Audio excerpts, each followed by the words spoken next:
You've been playing Kingdom Come Deliverance 2 like a noble knight, carefully managing your inventory, saving up groschen, and trying to be an honorable warrior. But let's be real, there are some completely broken secrets in this game that the developers either overlooked or deliberately left in for us to exploit. Either way, you're about to become an unstoppable medieval menace. Here are the top 10 secrets you need to know in Kingdom Come 2. Let's start with something that should be illegal but isn't: the power of rotting herbs. You know how in every other game, when something spoils, it's basically useless? Kingdom Come laughs at that logic. Even if your herbs decay to zero condition and look like they've been left in a swamp for a year, you can still put them on a drying rack. Once dried, they magically return to 100% condition, making this the medieval version of the best return policy ever. The best part? You don't even have to go back to the drying rack to collect them. Just wait a while and they'll teleport back into your inventory like they never left. This means you can stockpile herbs infinitely, never worry about spoilage, and become the wealthiest apothecary in the land. Basically, you have a herbal time machine at your disposal. Use it wisely, or don't. Just use it. Now let's talk about Pebbles, the most underestimated horse in the game. You probably dumped him for something better, but that was a huge mistake. See, if you ride Pebbles for 35 kilometers, you unlock a hidden perk called Good Old Pebbles, and suddenly he becomes an absolute beast. His stamina increases by 65%, meaning he can gallop way longer without needing a break. But the real game changer? His carrying capacity increases by 145%. Turning him into a medieval pack mule on steroids. And here's the funniest part: NPCs who used to mock Pebbles for being a low-tier horse will now praise him as if he were the Ferrari of the 1400s. But what if you abandoned him for another horse? No worries, if you go back to the Sazava horse vendor and wait 5 in-game days, Pebbles will be available for purchase again, and the cherry on top, the vendor might actually pay you 245 groschen to take him back. Yes, you abandoned your horse, and now you get paid for reclaiming him. Medieval capitalism at its finest. Of course, if you went with Herring instead of Pebbles, you're not completely out of luck. Herring also has a hidden perk called Red Herring, which activates after 50 kilometers of riding. While it doesn't boost carrying capacity like Pebbles, it increases speed and stamina, making Herring one of the fastest horses in the game. So if you're all about speed over cargo space, Herring might actually be the better pick. The downside? 50 kilometers takes longer to ride than 35 kilometers, meaning you'll spend more time grinding for the perk. But if you regret abandoning Pebbles, you can always buy him back, and frankly, you probably should. Now let's talk about an absolutely broken early game weapon, the Atman Saber. Normally, powerful one-handed swords with high blunt damage don't show up until much later in the game, but this beauty is hidden in plain sight. All you have to do is go to the lower Cuman camp in Abylonia and find the Cuman wearing mustard-colored armor. He's the one carrying the saber. You could try fighting him head-on, but that's a terrible idea because the saber is so powerful that if he hits you, he will absolutely wreck you. Instead, the smarter move is to wait until midnight when all but one guard are sleeping, sneak in, silently take out the one awake guard, and loot the Atman Saber without ever drawing your weapon. Just like that, you now have a weapon that deals massive damage and is effective against armored enemies, and all it took was a little patience. Of course, getting great weapons is one thing, but actually using them properly is another. This game has a hidden combat mechanic that rewards you for over-leveling your stats.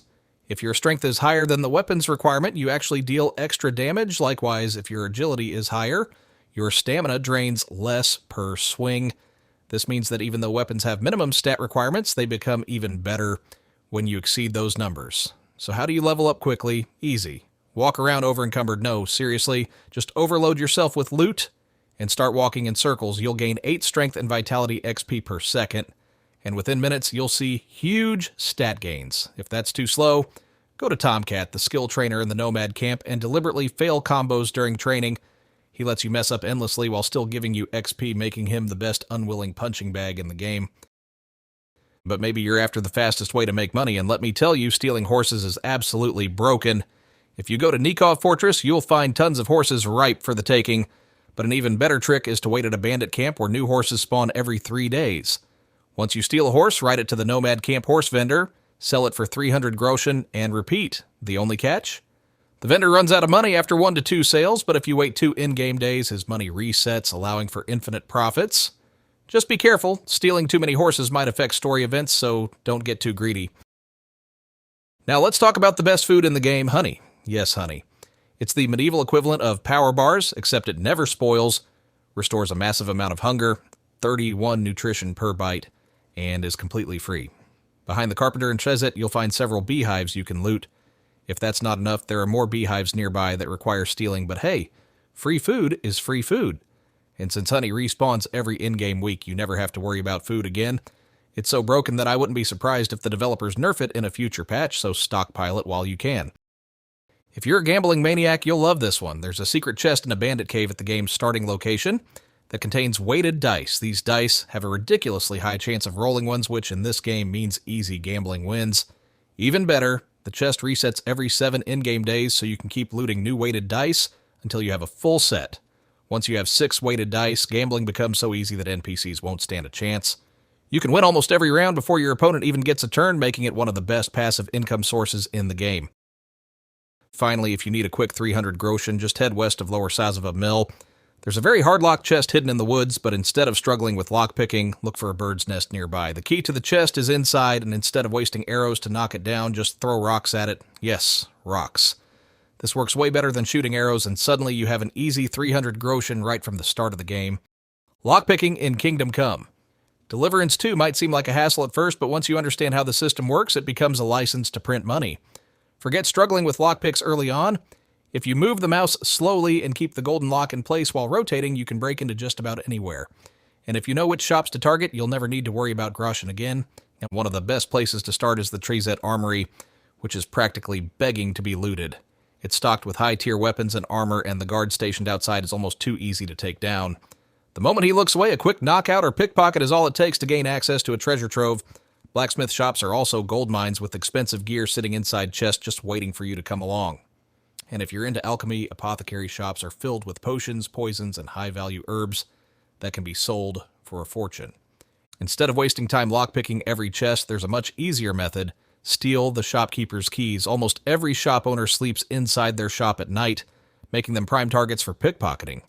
The trick is simple. Wait until 1 a.m. or later, sneak into their room and grab the keys from their sleeping body.